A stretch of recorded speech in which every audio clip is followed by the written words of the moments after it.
Bien-aimé dans le Seigneur, nous te bénissons. Nous te saluons partout où tu peux nous suivre en ce moment. Nous sommes au deuxième jour de notre retraite qu'on a entamée, 40 jours eschatologiques. Et comme dans l'introduction, on avait parlé que chaque jour vaut un chapitre parce que nous voulons savoir, nous voulons connaître l'idée cachée de la révélation Jean-Daniel. Nous voulons savoir aussi l'historique ou le temps ou la période prophétique. Nous voulons savoir aussi, comme aujourd'hui, nous voulons parler sur les 7 lettres expédiées aux 7 églises avec les 7 anges. Petit à petit, tunaendelea avancer. Vous allez nous comprendre parce que c'est tout un processus et c'est pourquoi il a fallu commencer dès le début. Là où Jésus est apparu à Jean dans l'île de Patmos, où Jésus, on a donné le portrait messianique, qui est Jésus selon le chapitre 1er de l'Apocalypse. Maintenant, ce matin, nous allons voir le deuxième chapitre. Ce chapitre va nous parler sur les 7 lettres aux 7 églises. C'est un chapitre qui a 29 versets, c'est-à-dire du 1er au 29. Dans ce chapitre, on nous parle de cette église. On nous enseigne sur les 7 églises. Le mystère de cette église. Et à chaque église, il y a une sentinelle qu'on appelle ange. L'ange de l'église, c'est communément aujourd'hui le pasteur de la place. Le révérend, les consacrés, les responsables ou le curé, si je peux aller au-delà. Dans le deuxième chapitre, nous allons voir les 7 églises. Chacune de ces églises avait ses défauts et ses qualités et la suggestion de Jésus. Jésus promet à celui qui va vaincre. Il donne une partie défaillante de l'église et il suggère, il propose la solution. Et une fois appliqué la suggestion, la proposition de Jésus, une fois suivre l'orientation de Jésus dans chacune de ces églises, il y a une récompense qui est prévue à chacune des églises. L'église est corps du Christ de ce monde.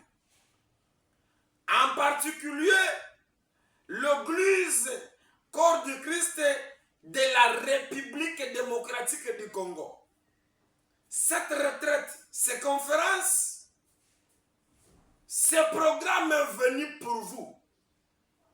Les anges des églises, les sentinelles des églises, les appeleurs de l'Éternel, les gardiens du temple. Tu m'appelles seulement le pasteur Ghislain Soudi de l'église pentecôtiste Bethanie. Que Dieu te bénisse. Laisse-moi prier pour vous, pour entamer. Éternel notre Dieu, nous te sommes infiniment reconnaissants. Le jour longtemps entendu est arrivé, Seigneur. Bénis mon frère, ma sœur, qui est connecté en ce moment, par ce message, qu'il trouve, qu'il gagne quelque chose comme nourriture pour son âme, afin que, comme une jeune épouse, qu'elle puisse ou qu'il puisse garder son identité, sa réputation, son intimité, sa sainteté, jusqu'à ce que le Jésus revienne. Et là où on parlera paix, si ça concerne côté négatif de mon frère et ma soeur, oriente-lui, inspire-lui, qu'il apprenne, qu'il applique l'orientation, la suggestion de Jésus pour avoir la solution. Au nom de Jésus-Christ, nous allons se prier. Amen. Shalom, peuple de Dieu, shalom partout, partout où tu nous suis en ce moment.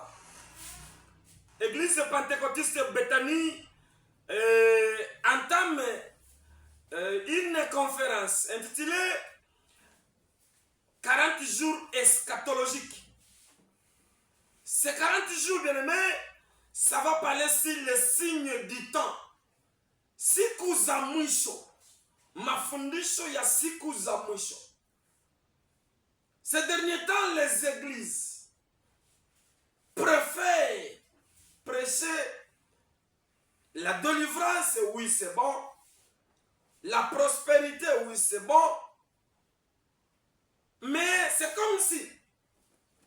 comme si bamesahabu kufundisha watu mambo ya siku za mwisho, dalili za siku za mwisho. Biblia ambayo tunasoma ina vipande vitatu, 3 parties de la Bible. Il y a une ancienne alliance où les gens qui veulent enseigner sur la délivrance s'appuient. Il y a une nouvelle alliance où les gens qui veulent enseigner sur le salut, la croix, s'appuient. Il y a aussi une partie qu'on appelle une partie apocalyptique qui parle sur le signe du temps, la fin du temps et le retour de Jésus. C'est compliqué, à part le Saint-Esprit, c'est un peu difficile d'y toucher. Dieu nous a fait la grâce, il nous a parlé sur la cause, et voilà, nous sommes au rendez-vous pour parler avec mes frères et sœurs, partager, aussi ajouter un plus pour leur vie spirituelle. Nous lisons dans Apocalypse chapitre 2, verset du 1er jusqu'au 29e verset. Là, c'est l'histoire après une rencontre du premier chapitre de Jésus avec Jean-Baptiste dans l'île de Patmos. Après avoir donné le portrait de Jésus, le deuxième chapitre nous vient maintenant avec une leçon où on parle de cette église. Cette église du deuxième chapitre et les 7 anges ou les 7 bergers ou les 7 pasteurs ou les 7 sentinelles, parce que chacune de ces églises, d'une église a une sentinelle qu'on appelle le pasteur de la place. Dans la Bible, en titre spirituel, expression biblique, sont appelés les anges. Cette église aux 7 anges. Donc, chacune de ces églises a sa façon de croire Jésus. Jésus a sa façon de se révéler, une façon unique. La manière dont Jésus se révélait à l'église d'Éphèse, ou la manière dont Éphèse reconnaît Jésus comme, n'est pas la même manière que l'église de Smyrne reconnaît Jésus comme. Donc Jésus, chacun de nous croyants, a sa façon dont il a créé l'Éternel, à sa façon dont il croit, il s'attache, il se donne au salut. Celui qui est grandi dans une famille chrétienne, il hérite même le ministère. Il connaît que tout est déjà préparé, l'église est là, l'entreprise est là, les fidèles sont là, les aumônes, la dîme est là. C'est du fait de celui qui a été appelé dans la brousse. Il est appelé, il commence à prêcher avec le tambour, avec sa voix, pour collectionner d'abord le fidèle, la place, l'église, la stabiliser, ça prendra du temps et le prix à payer. Il peut même mourir et laisser l'église inachevée. Alors, celui qui est dans cette église dont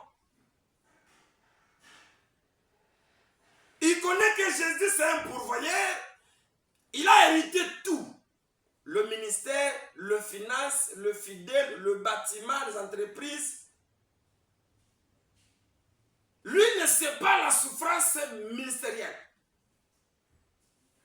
Et celui qui a pris la Bible, il est parti lointain de sa patrie. Il commence d'abord à se familiariser pour convaincre une âme de te suivre. Convaincre un bandit, une prostituée de te suivre.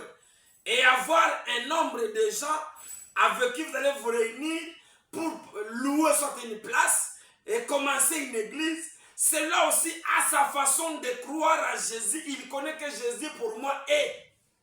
C'est comme ça que ça s'explique dans le 2e chapitre. Nous avons cette église. L'église d'Éphèse. L'église de Smyrne. L'église de Pergame. L'église de Thyatire. L'église de Sardes. L'église de Philadelphie et enfin la Odyssée sont là les 7 églises que le 2e chapitre va maintenant développer. Et chacune de ces églises a ou avait une sentinelle que la Bible appelle l'ange de l'église, le gardien de l'église, le responsable de l'église. Maintenant, dans le 2e chapitre, on nous parle de cette église où Jésus dit à Jean dans l'île de Patmos, tu écris les lettres, cette lettre aux 7 églises. Cette église est avec les 7 anges. Nous avons l'église d'Éphèse. L'église d'Éphèse avait comme qualité dont Jésus reconnaissait. Il dit, je te reconnais pour ça. Je connais tes œuvres. Il connaissait le travail de l'église. Éphèse travaillait. Éphèse se mettait au travail pour l'évangélisation. Je connais ta persévérance. Éphèse, c'est une église qui persévérait. Et dans ce monde, dans la vie spirituelle, si tu n'as pas une maîtrise ou une vie de persévérance dans de différents domaines, tu seras victime de diable. Même pour que Dieu parvienne à exaucer ta requête, ma soeur, mon frère qui me suit, tu dois avoir ce qu'on appelle la persévérance. Dans la vie conjugale, madame, mon frère, messieurs, pour faire des enfants 3, 4, 5 avec ton conjoint ou ta conjointe, il te faut une persévérance. Pourquoi? Il y a des moments où ça chauffe, ça brille, il y a des incompréhensions, il y a des difficultés, il y a des maladies, il y a des par-ci, par-là. Toujours persévérance. Mon frère pasteur, pour que l'église soit stable, il faut une persévérance. Ne vous hâtez pas de vous comparer avec celui qui a déjà, ou soit qui a hérité, ou qui avait commencé avant ton grand-père même. Comme il est au sommet, tu veux devenir comme X? Non. Et c'est là où certains touchent la magie. Et c'est là où certains escroquent même le fidèle. Pourquoi? Ils veulent maximiser, ils veulent racheter, ils veulent s'accaparer et devenir comme. Au moins que celui avec qui tu veux te comparer le prix qu'il a payé a pris du temps au moins 15 ans. Dans 3 ans, tu veux devenir comme celui de 15 ans. C'est impossible. Il te faut la persévérance. Dans la prière, la persévérance. Dans la méditation, la persévérance. Dans la consultation, la persévérance. Dans la méditation, la persévérance. Dans des prières. Il dit, je te reconnais, l'église d'Éphèse. Tu peux supporter le méchant. Tu as la capacité, Éphèse, de supporter le méchant. Ceux qui te font le mal. Ceux qui te malmènent, maltraitent. Ceux qui empêchent la parole de Dieu. Vous allumez le générateur pour prêcher. Les voisins alertent l'instance juridique. Oh, l'église telle qui est dans notre voisin nous embête avec des tapages. Ce sont des méchants. Mais l'église d'Éphèse avait la capacité de supporter les caprices de chacune ou de chacun de ces méchants. Il dit, je connais tes qualités. Tu as éprouvé à ceux qui se disent apôtres. Oh, ils sont des menteurs.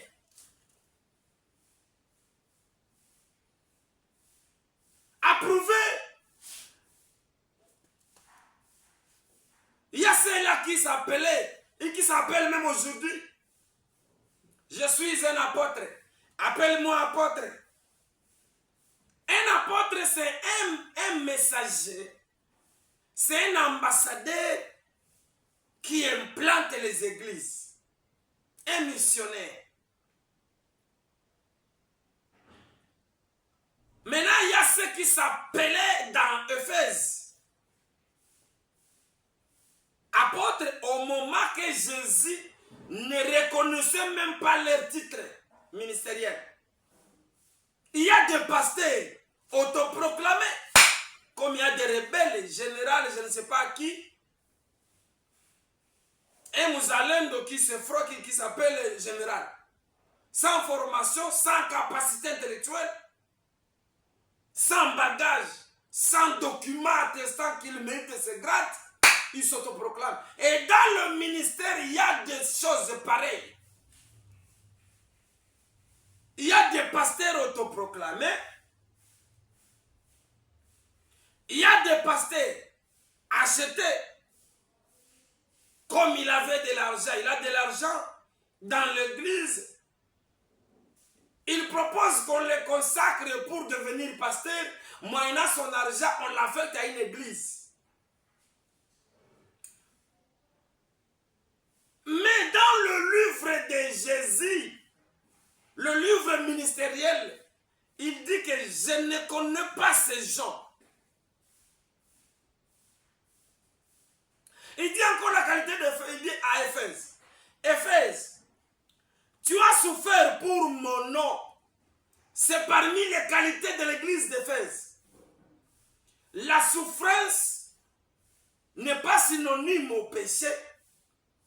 La souffrance ne signifie pas que Dieu t'a abandonné. La souffrance ne reflète pas le péché. Mais la souffrance, c'est une école de Dieu où on obtient la maturité et la sagesse. Et après avoir traversé l'étape de la souffrance, il y a une récompense qui est réservée ou attribuée à celui qui a supporté. Bien-aimé dans le Seigneur, croire Jésus ne garantit pas qu'il y aura plus la souffrance. Ça, ce sont des éléments, des enseignements élémentaires. Mais aujourd'hui, je vais te blesser une part. Croire, accepter Jésus et le croire comme Seigneur et Sauveur n'empêchera pas que tu ne traverses pas la souffrance. Parce que cette souffrance aussi, c'est pour la gloire de Jésus. Plus si vous souffrez, plus si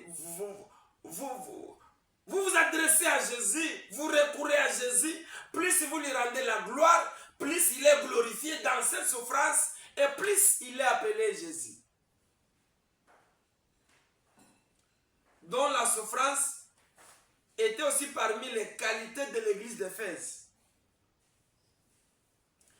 Il dit à l'église, Jean écrivait à l'église d'Éphèse, je connais aussi une autre qualité qui est, l'église d'Éphèse haït les œuvres des Nicolaïtes. Nicolaïte, c'est une doctrine.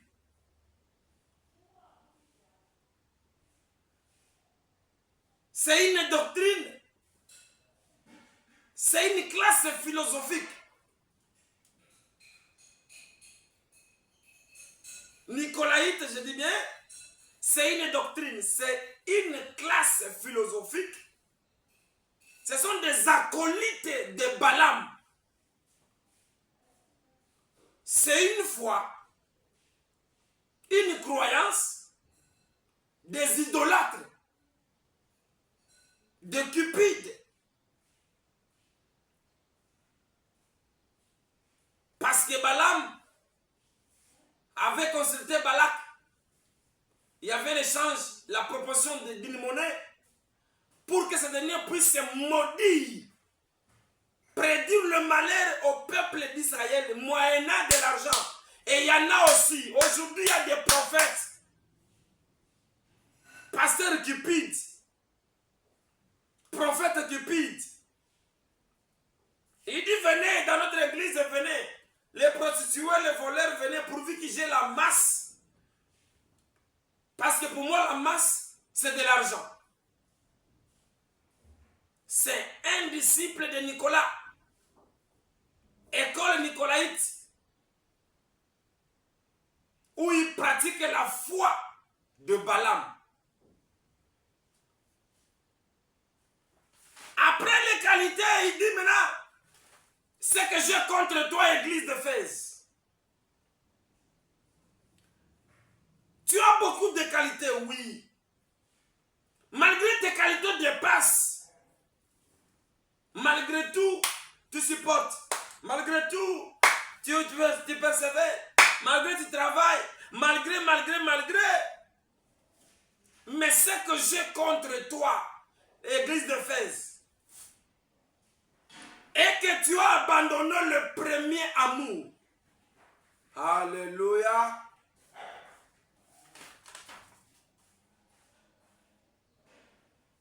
Le défaut de l'église d'Éphèse, ou la faiblesse de l'église en question, n'est rien d'autre que celui d'abandonner le premier amour. Jean 3,16. Car Dieu a tant aimé le monde, il a donné son Fils unique, afin que quiconque croit en lui ne périsse point, mais qu'il ait la vie éternelle. Ce ne sont pas les clous qui auraient attaché Jésus sur la croix. C'était son amour.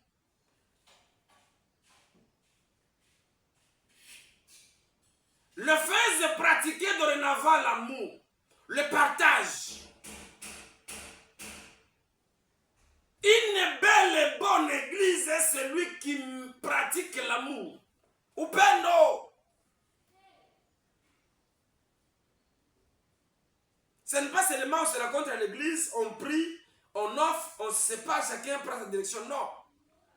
On doit se partager. Quand tu n'as pas vu l'autre dans l'assemblée, tu t'inquiètes, je n'ai pas vu mon frère tel aujourd'hui. Je n'ai pas vu ma soeur telle. Qu'est-ce qui ne va pas? Tu charges les unités, tu l'appelles. Bonjour mon frère, ça va? Comment vous allez? Mais aujourd'hui, je ne t'ai pas vu à l'église. Qu'est-ce qui ne va pas? Non, j'étais empêché. Non, je suis malade. Tu le visites à la maison. Prends courage. S'il est découragé, tu le réanimes encore. C'est ça l'amour. Tu as des robes et des chemises et que ton frère en a qu'une. Et puis, il faut pas. C'est ça l'amour qu'on nous recommande de partager l'amour. Mais aujourd'hui, on peine de mes potes. L'église d'Éphèse. Je parle à l'église de l'Est, l'église de Goma, l'église francophone, l'église anglophone, l'église de réveil, l'église conventionnée, l'église, pratiquons, reprenons le premier amour.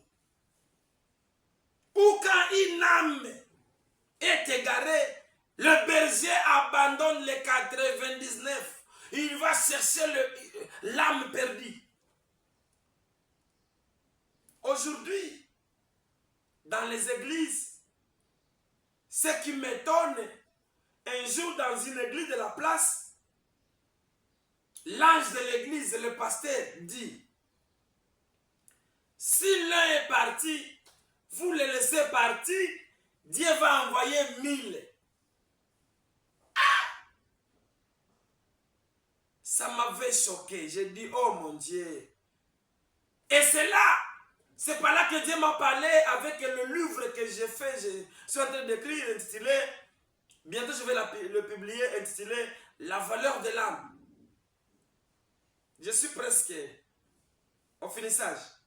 Vous allez lire le premier manuel. La valeur de l'âme. Le bon berger, quand le brebis est perdu dans le pâturage, le bon berger abandonne les 99 brebis pour aller chercher, passer dans les intempéries, dans des ruisseaux, dans des épines, dans des pluies, dans de l'ouragan, dans des chutes, dans des orgues. Il cherche son âme, son brebis. Quand une âme infidèle, quand un frère de l'église est découragé, ou il a abandonné la foi, ou il est parti dans le monde, le pasteur ne doit plus avoir la paix.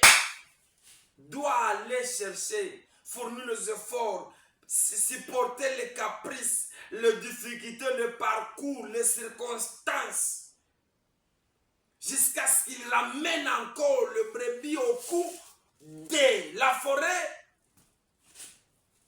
au pâturage. C'est ça. Il dit à l'église d'Éphèse, vous avez oublié, vous avez abandonné le premier amour. Amour sans condition. Aujourd'hui, les pasteurs d'aujourd'hui aiment les fidèles qui ont des moyens. Ceux qui ont des moyens sont mes amis, mes enfants. Mais les pauvres, présentement, le domini, c'est une charge. Le premier amour n'a pas de parti pris, mon pasteur.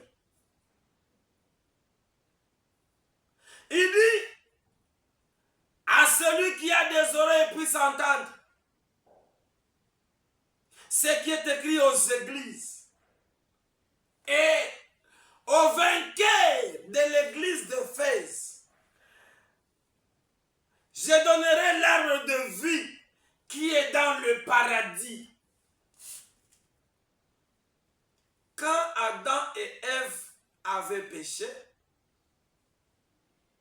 le ciel avait mis 2 chandeliers, 2 chérubins tout autour de l'arbre de vie pour protéger que personne ni Adam ne puisse plus s'approcher de l'arbre pour manger les fruits de la longévité, de l'éternité. Maintenant, on promet à l'église d'Éphèse, à celui qui va reprendre le premier amour. C'est-à-dire l'amour. Ceux qui pratiquent l'amour auront comme récompense l'obtention de l'arbre de vie qui est dans les jardins. Alléluia. Watakaoishi upendo watakuwa na zawadi ya kupewa mti ya uzima ambao umekuwa ndani ya bustani ya Bwana. Nzambe, mon Dieu, donne-moi la grâce. Accorde-moi cette grâce, Seigneur. Apprends-moi à aimer les gens sans condition, pour qu'à la fin, j'ai l'arbre de la vie éternelle, qui est dans le jardin de Dieu. Au verset 8 du deuxième chapitre, on parle de l'église de Smyrne. Smyrne reconnaissait Jésus comme le premier et le dernier. Celui qui était mort mais revenu à la vie. Alpha, Oméga, les morts et les ressuscités. Donc, si vous avez une même dimension que moi, Smyrne croit à la Pâque. Parce que la Pâque, c'est une fête chrétienne. Pour la commémoration de la mort et la résurrection de Jésus. Maintenant, il dit à Smyrne, je connais ta tribulation et ta pauvreté. Bien que tu sois riche, Smyrne, malgré sa croix, sa foi, croit que la Pâque, c'est Jésus. Smyrne se voit aller ni dans l'abondance, dans la prospérité. Allez, on dirait que Smyrne est riche, franchement riche. Mais Jésus voit Smyrne comme pauvre. Malgré des maisons, malgré des chaînes de télévision, malgré les agences que tu peux avoir, les entreprises microfinance, les écoles patati patata, malgré les institutions financières, malgré tout ce que tu peux avoir, mais devant moi, Jésus, je vois Smyrne comme pauvre. Si Dieu te voit comme riche, sachez que tu es incomparable. Même les barreaux américains, les juifs, ne seront même pas comparés aux domestiques de ta maison. À celui que Dieu reconnaît ou appelle, ou impute la richesse. Oh, moi je l'appelle que c'est la poubelle des cieux. Parce que c'est à la poubelle où on jette tout. Et or, le ciel est bâti en or.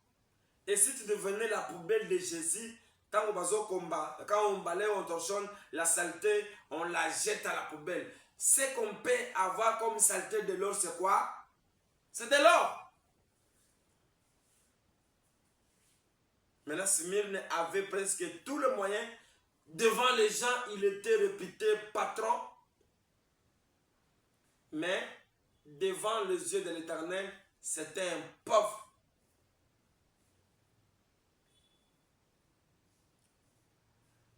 Les calomnies de ceux qui se disent juifs et ne sont pas. Plutôt une synagogue de Satan.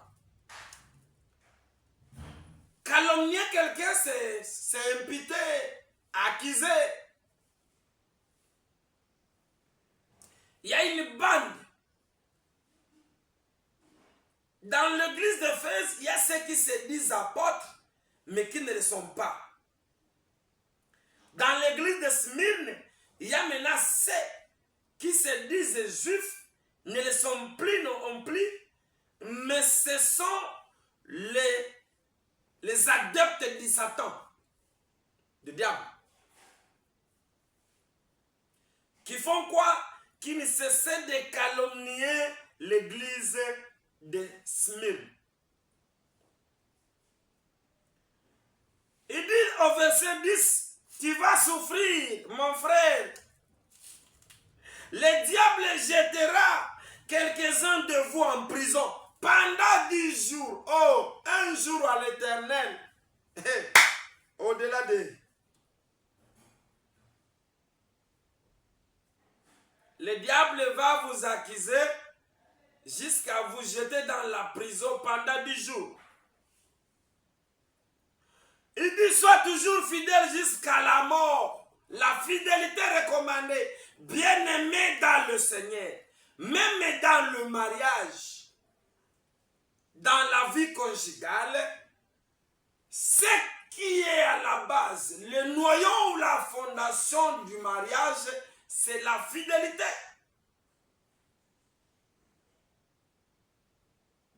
La base pour hériter le royaume de cieux, c'est la fidélité. La condition pour être promis professionnellement, c'est la fidélité. Pour dire, on nous dit, sois toujours fidèle, madame, même si ça ne va pas dans votre foyer, soyez fidèle. Mon frère, pasteur, sois fidèle. L'église, le finance ne marche pas. Le fidèle, un taux est tellement rétréci, sois fidèle. Il y a des problèmes par-ci par-là, sois fidèle. Souffrez, oui, mais dans la fidélité. À ceux-là qui vont supporter la souffrance dans la fidélité, une récompense. Je donnerai une couronne de vie. Alléluia. Le premier chapitre, il y a la promesse.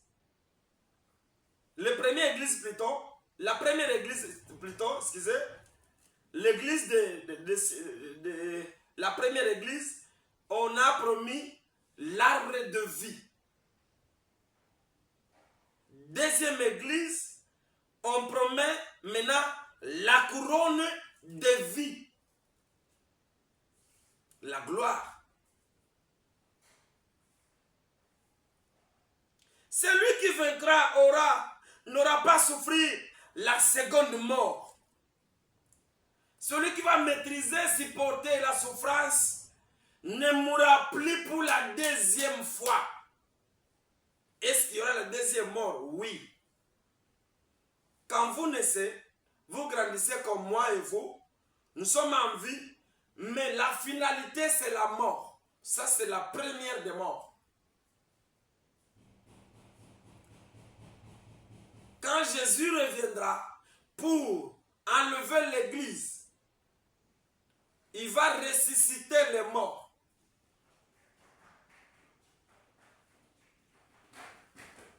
Dans cette résurrection, l'Antichrist va venir pour imposer sa marque.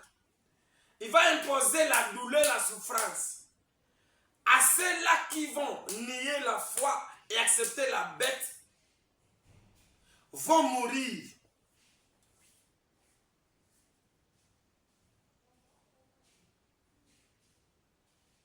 Et voilà, l'église de Smyrne, celui qui va persévérer dans la fidélité,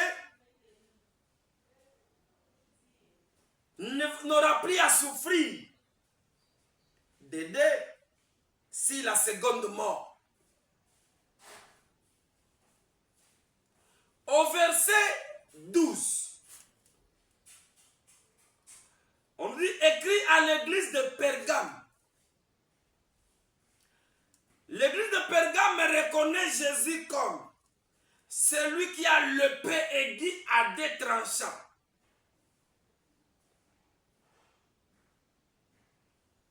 Retiens les noms sans renier ma foi.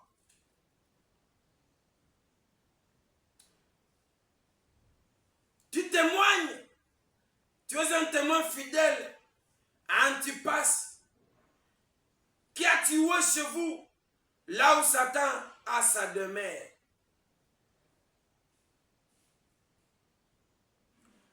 L'église de Pergame retiens bien le nom, la foi, mais d'une part, c'est un témoin d'Antipas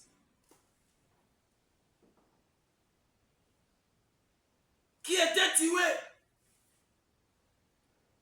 là où le diable a pris la place. Ce que l'Éternel a contre l'église de Pergame, c'est quoi? Parmi vous, il y a les gens qui sont attachés à la doctrine de Balaam et Balak. Cupidité, idolâtrie. Il y a des pasteurs qui font des miracles avec magie.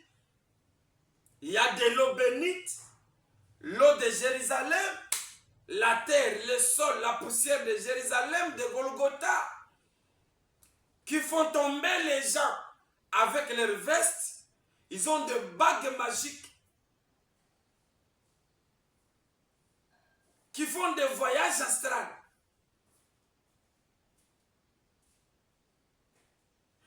Parmi vous qui enseignent à Balak à mettre une pierre d'achoppement devant le fils d'Israël. Ces acolytes de la doctrine de Balaam, le cupide des idolâtres, ils ont comme mission de devenir obstacle ou pierre d'achoppement. Jiwe la kukwaza wengine mukanisa. L'autre a fait ses 3 jours dans la prière, mais comme tu es un acolyte de Balaam ou Balak, malgré que tu es dans l'église de Pergame, mais tu vas venir, tu fais de ton mieux pour aller blesser l'autre qui vient de passer 3 jours dans la prière. Qui kwazo. Uko mnyumba unakuwa vikwazo. Mukanisa vikwazo. Dans l'entreprise, au travail, à l'école, dans la maison, vikwazo. Tu ne dois pas être une pierre d'achoppement pour les autres.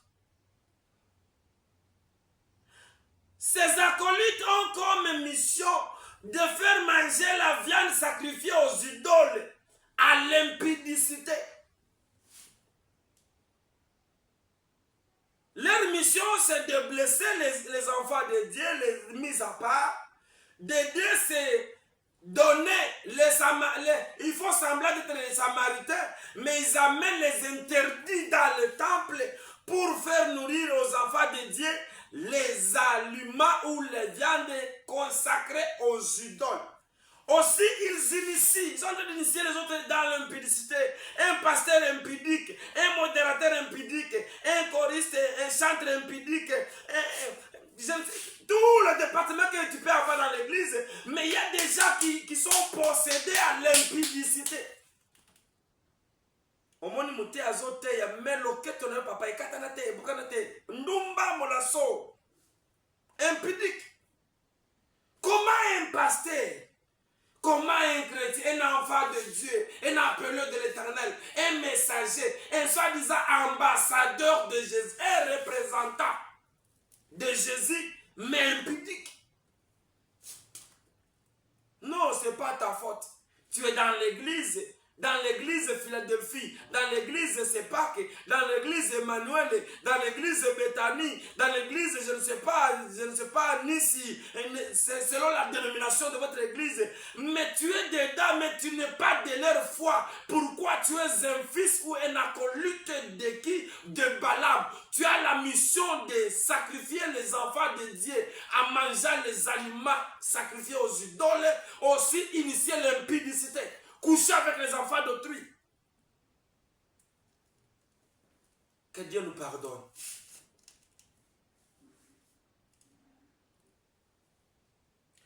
Jésus suggère quoi? Il dit, répands-toi sinon je reviens bientôt pour combattre avec l'épée de ma bouche. L'épée de la bouche de Jésus, c'est la vérité. Tu dois te repentir, mon frère pasteur, mon frère chantre et prophète. Mon cambia ma maman, président de ma maman, président à chorale, impudique que tu es. Tu dois te repentir. Sinon, Jésus va venir maintenant combattre votre doctrine dans la parole, dans son épée de sa. Pourquoi? C'est dans le message de la repentance. Et là, il va te déshabiller devant les gens en disant, Messie tel, tu es un impudique, tu as fait quoi hier? J'aime ça. Et c'est ce qui va arriver bientôt. Le vent des prophètes qui n'ont pas la sagesse va passer dans des églises pour dévoiler le mécomportement des fidèles insensés cachés. Les impudiques, les voleurs armés, les donneurs de poison, ceux qui provoquent. Il y a des mamans dans l'église, mais qui sont appropriées, spécialisées à faire provoquer des grossesses. Yambala oyo, soki botubelite, nzamba zoya, bakoti abino po lele. Au 17e verset, il y a le résultat. On dit, c'est lui qui vaincra. Oh, récompense, mon Dieu. Pirgame. Je donnerai la manne cachée. Alléluia. La manne cachée, c'est une abondance en tout. C'est pas comme aujourd'hui pour manger, il faut faire la collecte, on est dans le flani. Bon, que n'est pas maman songolo. Après ça, bino, il y a ça que foufou na biso, et simbita après ça biso comme moi mouketo bakis. Bon, que n'est pas maman voisin, il y a ça après ça biso moi les gars parce que moi na bébé alia kamade sote. O ma que na made soza na ngote mais ozo salaka bisangisa pose la ration, au moins la ration. Oza na kamo ration kopes. Ça c'est une manne. Une nourriture qui est d'une courte durée. Maintenant, il y a une manne cachée. La manne cachée, c'est le contraire de la manne du ciel. La manne du ciel, c'était une nourriture qui était en goutte et avec une limitation que tu ne peux pas garder. Usage unique, vous les prenez, vous mangez, c'est tout. Le reste, vous jetez. Mais la manne cachée, c'est l'abondance. Là, vous allez stocker dans des maisons, manger. Vous n'aurez plus besoin.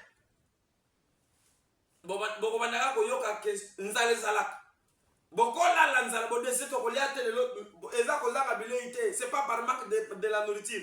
Mais vous décidez de ne pas manger. Non parce que vous n'avez pas ça, mais vous n'en avez, mais vous ne voulez pas. Yes. Ça, c'est la manne cachée.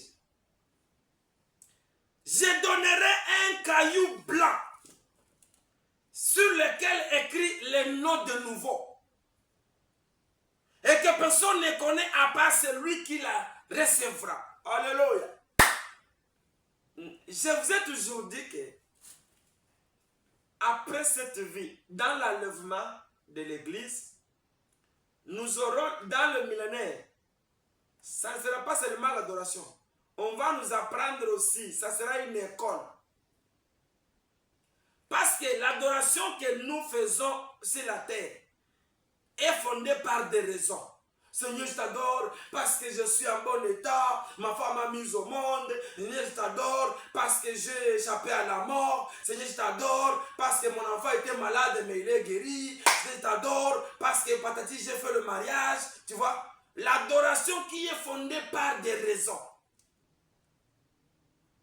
Mais lors de l'enlèvement de l'église, on va nous apprendre à adorer sans raison. Parce que les anges adorent l'Éternel sans raison.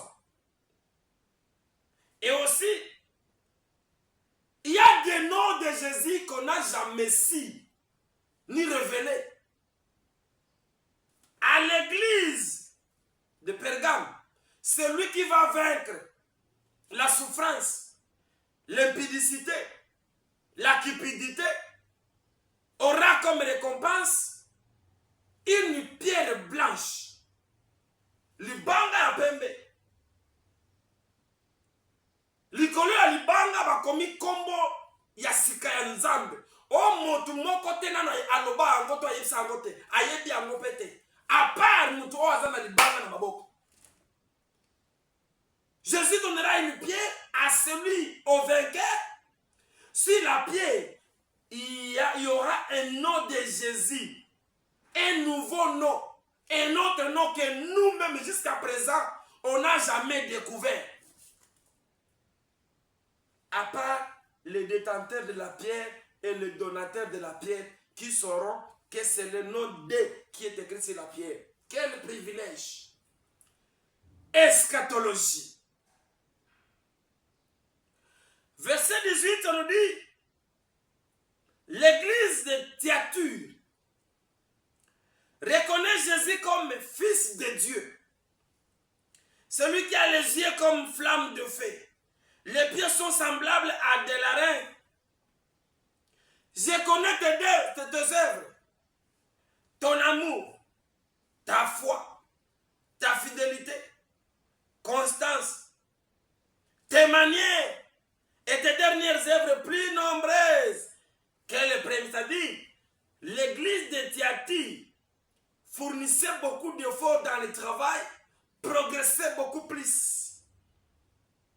Mais ce que j'ai contre toi au verset 20, on dit, tu laisses la femme Jézabel qui se dit prophétesse séduire et enseigner mes serviteurs.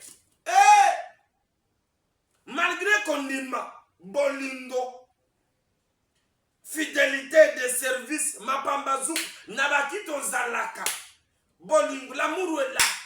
La foi est là. Mais comment quelqu'un qui a la foi est séduit par les enseignements de l'impudicité? Prophète a tel lobi. Libota nangai na lobi boye. Nzamba lobi yonde mobali nangai ya libala. Eh papa prophétesse, maman prophétesse. Ndumba. Tu te dis prophétesse, oui. Mais comment tu enseignes? Et là, tu es yo. Bah, regarde, on est ensemble. Tu lapes ton œuvre pendant que les gens sont en train d'adorer. Les regards séduisants. Pendant que tu es assis, tu essaies de faire semblant d'écarter, de mal positionner pour que les gens soient séduits par ta façon. Jézabel.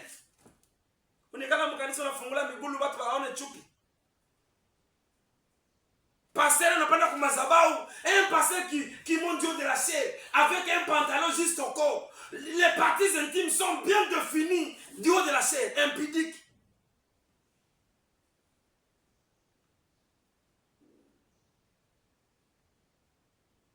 Il se livre à l'impudicité. Oh mon Dieu, Kindumba, fuyez l'impudicité, chers frères. Fuyez l'impudicité, surtout les chantres. Ah, tu as bien chanté, merci. Tu as bien chanté, mais c'était une voix angélique, merci. Après 3 jours de retraite, pas. Kofongona papa fongolika na masumu, Kindumba. Impudique, disciple à Jézabel. Et manger les viandes sacrifiées aux idoles.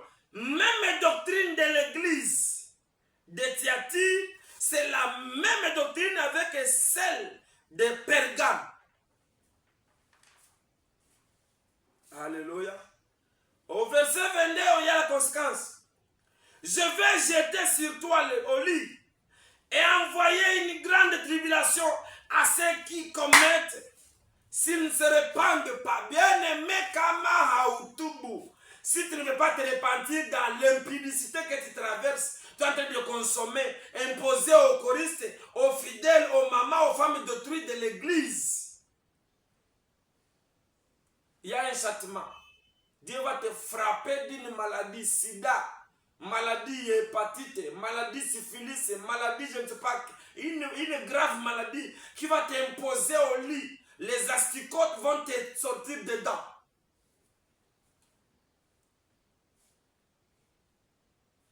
Mais pour échapper à cette conséquence, on te suggère la repentance. Je vais te faire mourir et faire mourir tes enfants, et toutes les églises connaîtront que je suis celui qui sonde les reins et cœurs. Pourquoi ma soumunayo et kosa la ban ba betama ba kufa? Pourquoi ne pas te repentir?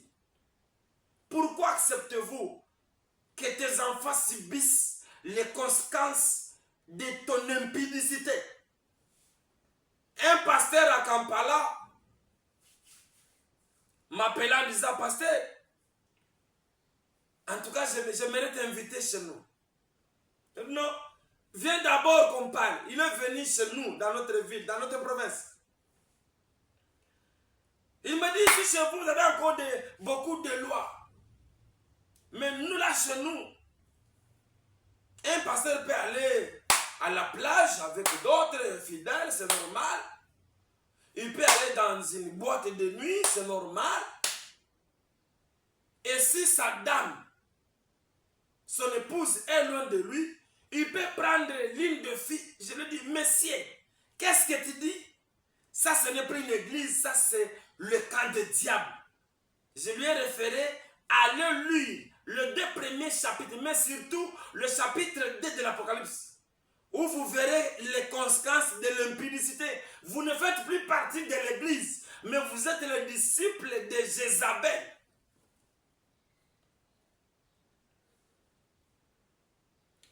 Au verset 26, il propose, il suggère, il promet. Celui qui vaincra, qui gardera jusqu'à la fin mes œuvres, mes commandements.